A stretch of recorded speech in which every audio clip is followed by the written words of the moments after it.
안녕하세요. 평단소유자 배덕호입니다. 제가 오늘 말씀드릴 내용은 오픈소스 기반 차세대 엠베드 패브릭 레퍼런스 시스템입니다. 먼저 왜 오픈소스 레퍼런스 시스템, 특히 엠베드 패브릭 시스템이 필요한지에 대해 말씀드리며 그중 소프트웨어 솔루션에 대해 자세히 공유드리고자 합니다. 끝으로 향후 계획을 말씀드리고 결론을 맺고자 합니다. 발표에 앞서 제 소개를 드리겠습니다. 저는 한양대에서 학사, 석사, 박사를 모두 마친 후 2013년도 삼성전자 메모리 사업부에 입사하여 현재까지 근무 중입니다. 지금은 오늘 공유드릴 엠베드 패브릭 레퍼런스 시스템의 소프트웨어 솔루션 개발을 리딩하고 있습니다. 먼저 포세이돈 프로젝트에 대해 말씀드리겠습니다.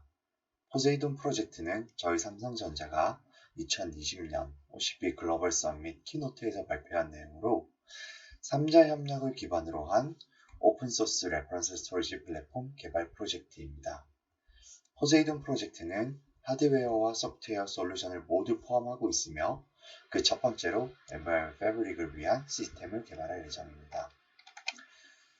컴포넌트 벤더인 저희 삼성전자와 중국 최대 서버 ODM 업체인 인스퍼, 그리고 국내 최대 데이터 센터를 보유, 운영하고 있는 네이버 클라우드가 협력하여 스토리지 플랫폼을 디자인, 개발, 제작, 테스트 및 배포, 그리고 오픈소스 커뮤니티에 컨트리뷰트할 예정입니다. 먼저 디스어그리게이션에 대해서 말씀드리고자 합니다.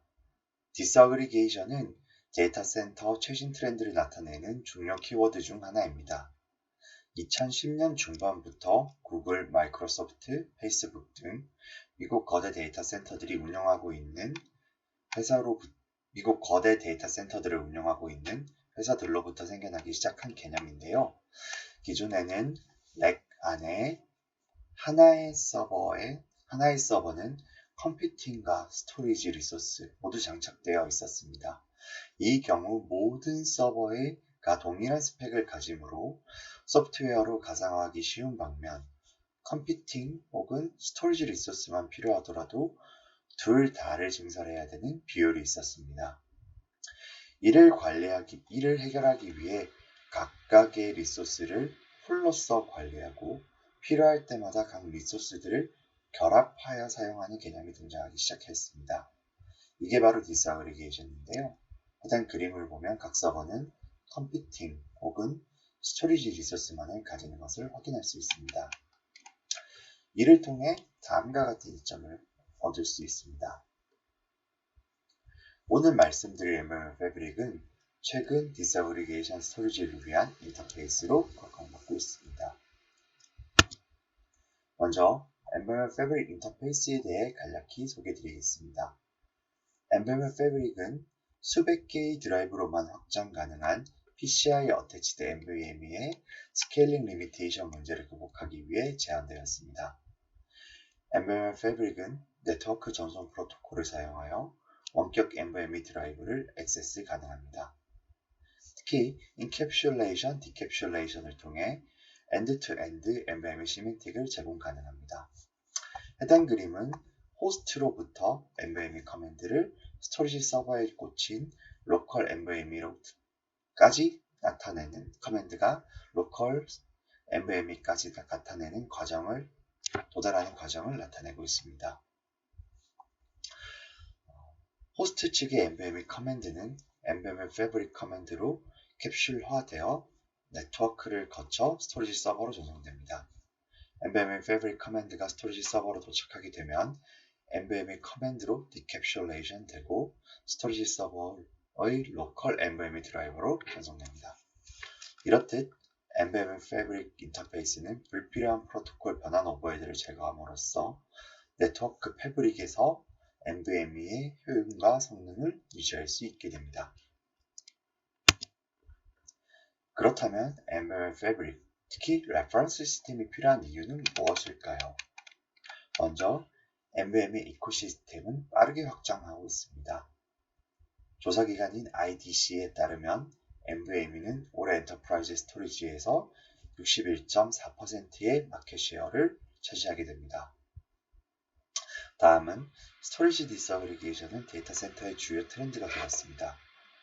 스토리지 디스어그리게이션을 통해 스토리지 리소스를 독립적으로 확장 가능하며 특히 NVMe 스토리지에 대한 디스어그리게이션으로 인해 NVMe 패브릭은 더욱 중요하게 되었습니다. 셋째로 차세대 스토리지에서는 좀 더 엄격한 요구사항들을 만족하여야 합니다. 예를 들어 PCI Gen 4 혹은 Gen 5, 고속의 CXL 인터커넥트, E1.X 혹은 E3.X와 같은 NAND 친환적인 SSD 폼팩터 등과 같은 차세대 스토리지들은 더 많은 전력, 더 높은 덴시티, 더 높은 처리량, 그 다음에 정교한 QoS 컨트롤 등을 요구하고 있습니다. 이렇듯 NVMe 패브릭 시스템의 종료성은 증가하지만 현재까지 저희가 사용 가능한 오픈소스 NVMe 패브릭 시스템은 거의 존재하지 않고 있습니다. 따라서 NVMe 패브릭 이코시스템을 확장하기 위해 저희는 하드웨어, 소프트웨어를 모두 포함하는 레퍼런스 시스템을 개발하기로 하였습니다. 다음은 저희가 개발하고 있는 소프트웨어 솔루션에 대해 자세히 말씀드리겠습니다. 소프트웨어 솔루션 세부 사항을 공유하기 전에 NVMe 패브릭 레퍼런스 시스템의 전제 조건에 대해 얘기하고자 합니다. 이러한 전제 조건들은 저희 시스템을 이해하는 데 도움이 될 것입니다. 총 4가지로 이번 발표에는 성능과 관련된 3가지 사항에 대해서만 말씀드리고자 합니다. 첫 번째 조건은 레퍼런스 시스템은 피지컬 디바이스로부터 로지컬 볼륨을 추상화할 수 있어야 합니다.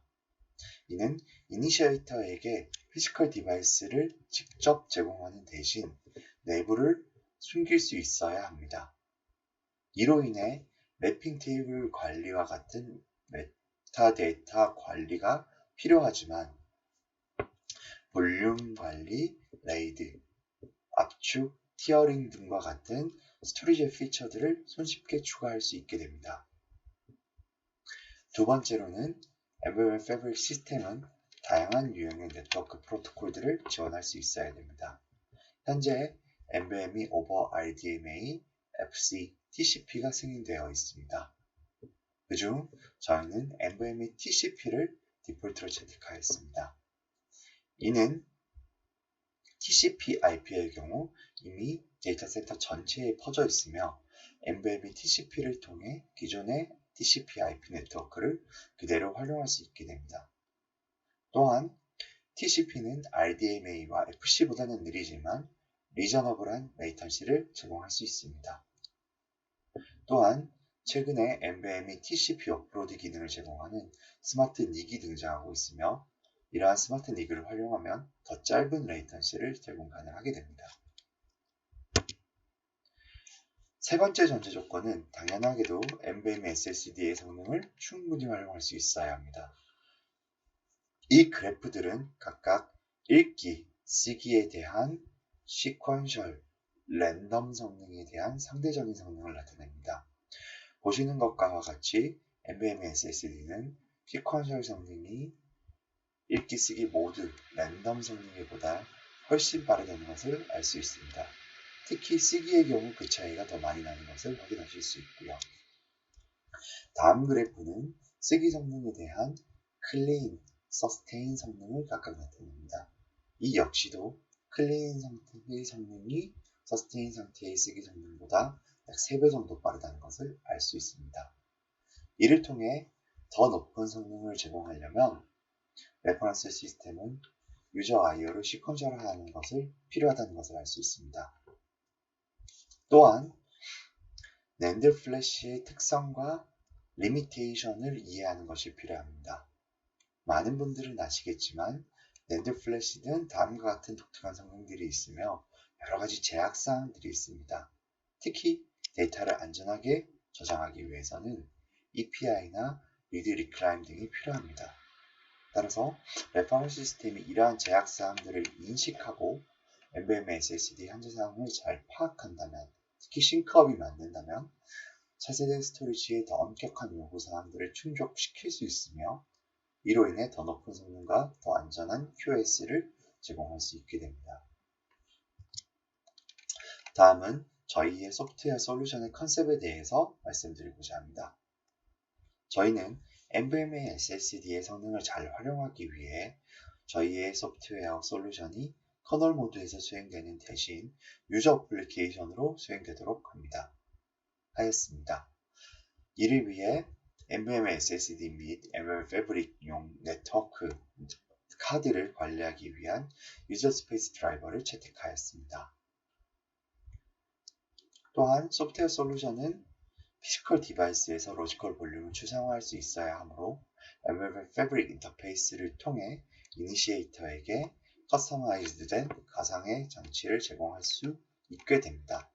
이때 유저는 가상장치 생성 시 용량, 성능, 필요 레이드 타입 등을 선택할 수 있게 됩니다.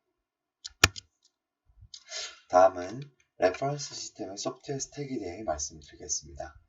레퍼런스 시스템은 개념적으로 스토리지 리소스 관리 레이어, 메타데이터 레이어, 유저 데이터 레이어 총 3가지 계층으로 구성됩니다. 각각의 레이어들은 매우 직관적으로 생각하실 수 있는데요.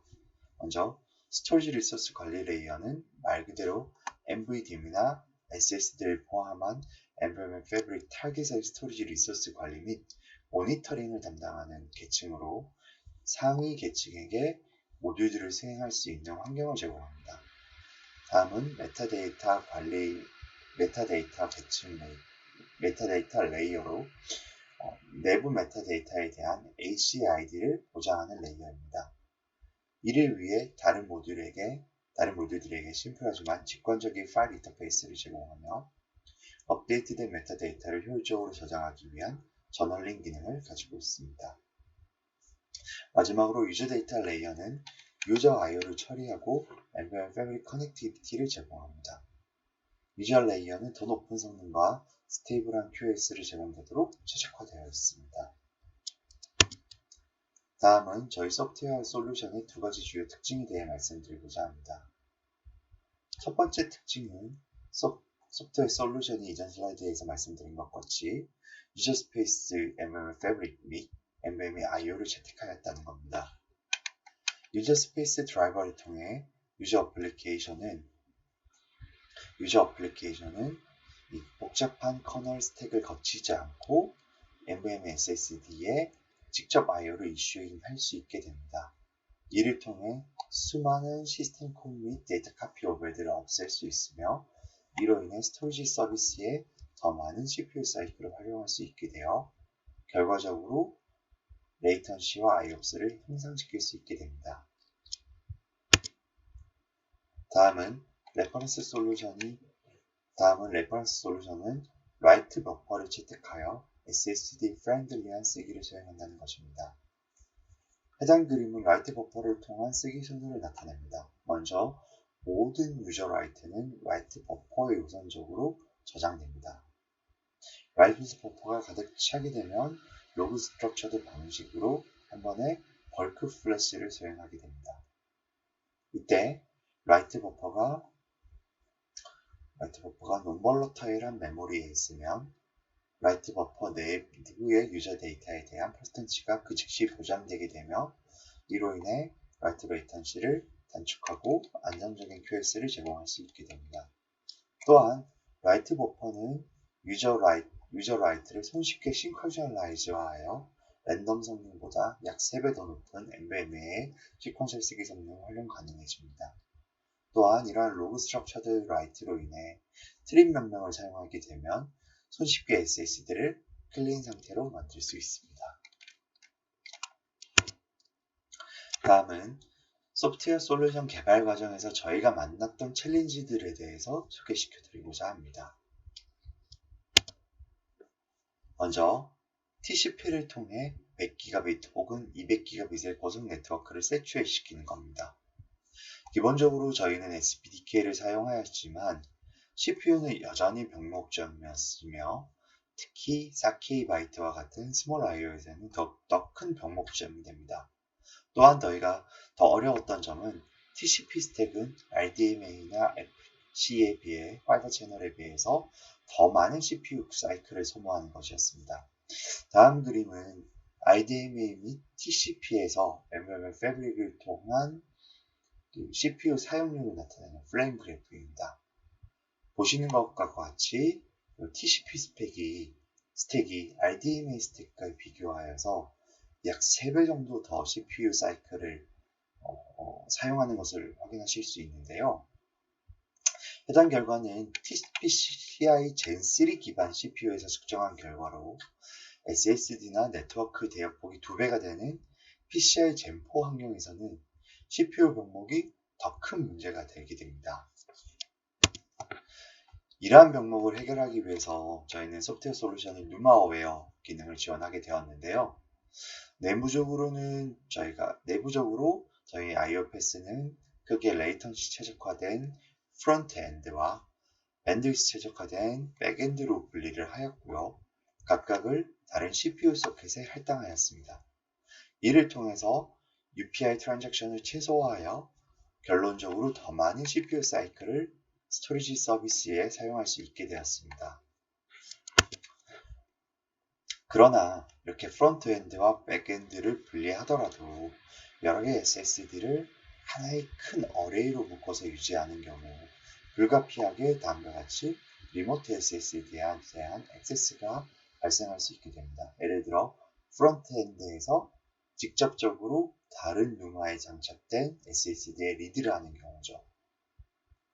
해당 그림은 로컬 액세스와 리모트 액세스에 대한 상대적인 성능을 나타내는데요. 리모트 액세스가 로컬 액세스에 비해 약 10% 정도의 성능 저하가 있다는 것을 알 수 있습니다. 따라서 이를 최소화하는 것이 필요합니다. 다음은 중요한 부분 중 하나인데요. 다음은 이니시에이터 소프트웨어 스택에 관련된 내용입니다. 저희가 성능을 측정한 결과 이니시에이터 소프트웨어 스택도 MMM 패브릭 성능을 충분히 활용하기 위해서는 매우 중요하다는 것입니다. 특히 리드의 경우에는 커널 드라이버나 유저 스페이스 드라이버 모두 다 최대 성능을 달성할 수 있었지만 라이트의 경우 유저 스페이스 드라이버만이 최대 성능을 얻을 수 있었으며 그림과 같이 약 30%의 더 높은 밴드위스와 약 50%의 더 낮은 레이턴시를 얻을 수 있었습니다. 특히 이 수치는 굉장히 큰 수치죠. 예를 들어서 100기가빗 혹은 200기가빗의 네트워크의 경우 이니시에이터 소프트웨어만 30% 성능의 오버헤드만을 먹는다는 것을 알 수 있습니다. 따라서 가능하다면 이니시에이터 소프트웨어 측도 최적화될 필요가 있습니다. 마지막으로 소프트웨어 솔루션의 퓨처 웍스에 대해서 공유드리고 발표를 마치고자 합니다. 먼저 저희는 소프트웨어 솔루션이 더 누마를 잘 어웨어할 수 있도록 아키텍처를 개선하고 있습니다. 이를 위해서 단일 CPU 소켓에 직접 연결된 SSD만을 관리하도록 멀티 어레이를 도입할 예정입니다.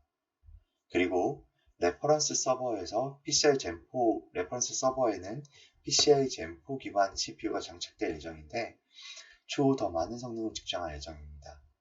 또한 더 많은 스토리지 피처를 지원할 예정이며 더 많은 엔드-투-엔드 SSD 옵티마이제이션을 수행할 계획입니다.